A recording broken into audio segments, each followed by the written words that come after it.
DeFi or CeFi? What is the difference and why should you care? Take a look in this video. Decentralization is one of crypto's key concepts, which allows transactions between strangers anywhere in the globe to take place without the need for a middleman, men or women, really. Now, DeFi, for short, is Decentralized Finance, and it takes that concept to its logical conclusion. It's basically a whole ecosystem of smart contract-powered apps that allow you to lend, save, trade, and more without going through a bank or payment processor middleman. Now, bank systems can suck at times, let's not pretend here, unless you enjoy standing for hours waiting to be served and not even getting served on the weekends for that matter. However, because DeFi is a new technology, it comes with its own set of concerns. Navigating DeFi protocols can be a thick mess if you don't know what you're doing, and you might need a high level of technical expertise, much more than the average person. You might even need what they call balls of steel because you might have to risk losing parts or all of your investment due to flawed programming, malevolent actors, or even simple human mistakes. Like this one guy on Reddit who lost over 500k in Ethereum by sending it to the wrong contract. Well, that's pretty bad.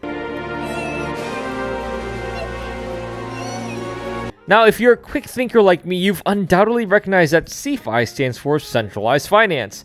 CeFi's primary goal is to provide crypto investment options that combine some of the yield benefits of DeFi with the convenience and security of regular financial service products, a concept known as TradFi, or traditional finance. Now, you may use CeFi to borrow money, purchase and sell cryptocurrency, and even use a crypto debit card to spend and receive rewards, and even much more. While some industry professionals and analysts believe DeFi would eventually take over CeFi, such predictions are still premature. We're still early in the days of DeFi. So let's really dive into some of the significant distinctions and even similarities between CeFi and DeFi. So grab your cup of coffee, sit down, bundle up as we dive into CeFi and DeFi. Do I need it? Number 1, centralization. Exchanges or trading platforms are owned usually by a single organization, usually a corporation under a centralized finance environment.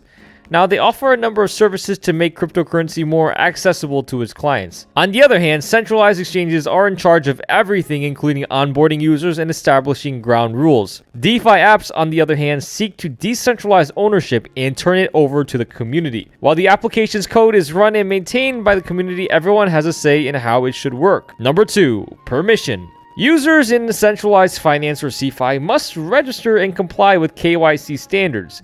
If you don't know what that means, take a deep breath and memorize this. Know your customer, or client in some cases. Now, it is frequently used to avoid criminal activities such as money laundering and comply with crypto rules. So you don't have to submit to KYC or set up an account with DeFi if you have a non-custodial crypto wallet like MetaMask. Number 3, trust. With your assets under CeFi, you have no choice but to trust exchanges and other centralized programs. You never have to trust anyone with your assets in DeFi, except yourself, of course, even if you want to trade them via a peer-to-peer swap. Here, the difference is like stormy night. I was on an... Number 4, innovation.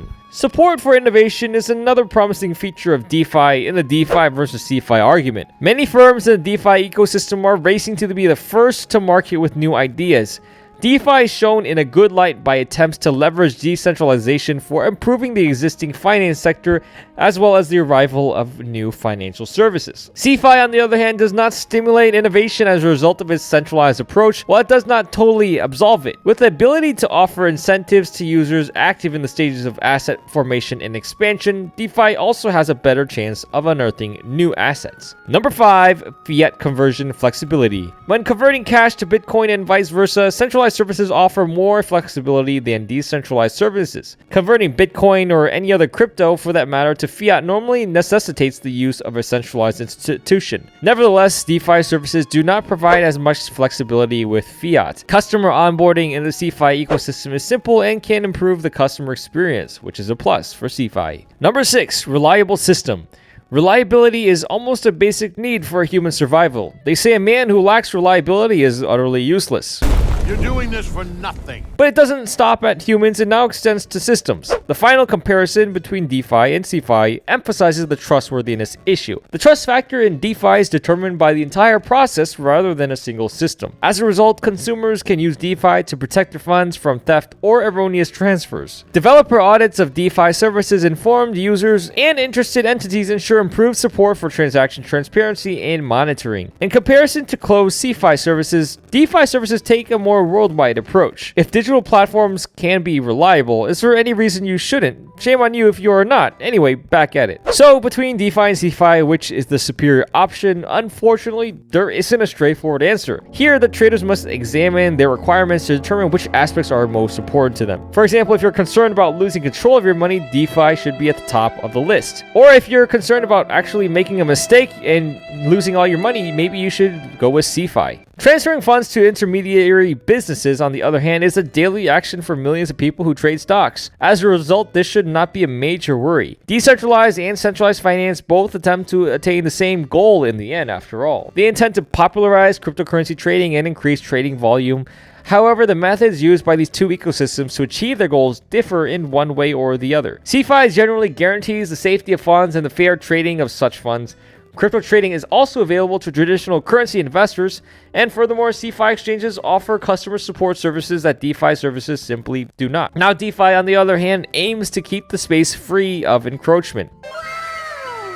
It gives investors a place to put their strategy into action without having to deal with the middleman. And if you're into tech, then DeFi is the way to go. After all, DeFi is the newest technology. That said, let's not be quick to forget that DeFi is still in the early phases of development. Because of the blockchain settlement layer, DeFi, like CeFi, has unique characteristics like transparency, non-custody, and decentralization. DeFi's transaction throughput, confirmation latency, and privacy, on the other hand, are all limited by the blockchain. So, in conclusion, DeFi continues to be heavily reliant on the existing financial system. Notably, the value of crypto assets on DeFi is still assessed and recognized primarily in fiat currency, after all. Most people, after all, still don't really say, I'm going to buy Luna or Ripple in Bitcoin terms. They use USDC or USDT or one of the other stablecoins. As a result of DeFi's reliance on fiat currency, central banks are rendered useless. Now, CeFi lending platforms serve as a conduit between the traditional finance system and the cryptocurrency market. Users can use their crypto assets as security to borrow fiat money rather than fiat-pegged stablecoins. Now, these platforms are managed by well-known companies that act as counterparties for both depositing and borrowing customers. As a result, these companies are frequently referred to as crypto